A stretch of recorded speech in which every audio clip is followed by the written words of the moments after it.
लोकनेते दिबा पाटील यांचं नाव नवी मुंबई आंतरराष्ट्रीय विमानतळाला देण्यासंदर्भातला प्रश्न केंद्र शासनाकडे प्रलंबित असल्यानं प्रकल्पग्रस्तांमध्ये असंतोष पसरलाय। मुख्यमंत्री देवेंद्र फडणवीस यांच्यासोबत येत्या 15 दिवसात बैठक आयोजित केली जाईल। राज्य शासनानं पंतप्रधान नरेंद्र मोदी यांच्यासोबत तातडीनं लोकनेते दिबा पाटील नवी मुंबई आंतरराष्ट्रीय विमानतळ सर्वपक्षीय कृती समितीच्या पदाधिकाऱ्यांची बैठक आयोजित करून नाव जाहीर करावं, तसंच नोटिफिकेशन जारी करावं, अन्यथा असंतोषाचा स्फोट होईल असा इशारा कृती समितीच्या वतीनं अध्यक्ष ज्येष्ठ समाजवादी नेते दशरथ पाटील यांनी पत्रकार परिषदेत दिला। लोकनेते दिबा पाटील नवी मुंबई आंतरराष्ट्रीय विमानतळ सर्वपक्षीय कृती समितीच्या वतीनं अध्यक्ष दशरथ पाटील यांच्या अध्यक्षतेखाली लोकनेते दिबा पाटील यांचं नाव नवी मुंबई आंतरराष्ट्रीय विमानतळाला देणं तसंच इतर प्रश्नांबाबत विचारविनिमय करण्यासाठी शासकीय विश्रामगृह इथे ठाणे जिल्ह्यातील पदाधिकाऱ्यांच्या बैठकीचं आयोजन केलं होतं। त्यानंतर आयोजित पत्रकार परिषदेत दशरथ पाटील बोलत होते। बैठकीला माजी मंत्री जगन्नाथ पाटील, माजी नगराध्यक्ष जे म्हात्रे, जेडी तांडेल, संतोष किणे, गुलाब वजे, नितीन पाटील, डॉ. यशवंत सोरे, शरद म्हात्रे, वसुदेव भोईर, दीपक पाटील, दीपक म्हात्रे, सीमा घरत, संजय घरत, संतोष घरत, धीरज फालेकर उपस्थित होते।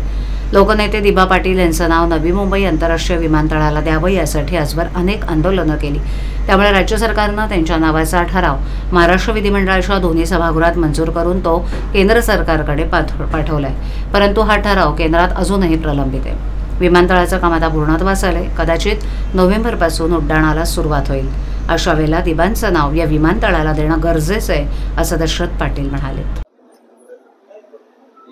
नवी मुंबई आंतरराष्ट्रीय विमानतळ कृती समितीच्या वतीने लोकनेते दिबा पाटील यांचे नाव विमानतळाला द्यावे अशा मागणीकरता आजची ही बैठक बोलवण्यात आलेली होती।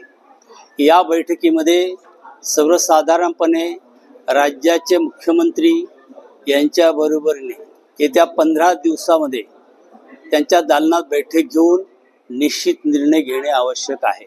म्हणून त्यांना आम्ही विनंती करणार आहोत की आपण देशाच्या पंतप्रधानांबरोबर विमानतळासमोर बैठक लावावी, आम्ही अशी या ठिकाणी विनंती करणार आहोत।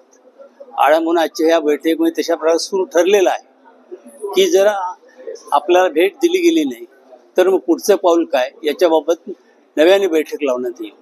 परंतु याच्यामध्ये सकारात्मक दृष्टिकोनात आला की लवकरात लवकर राज्याचे मुख्यमंत्री बैठक लावतील अशी आशा आहे। बोला।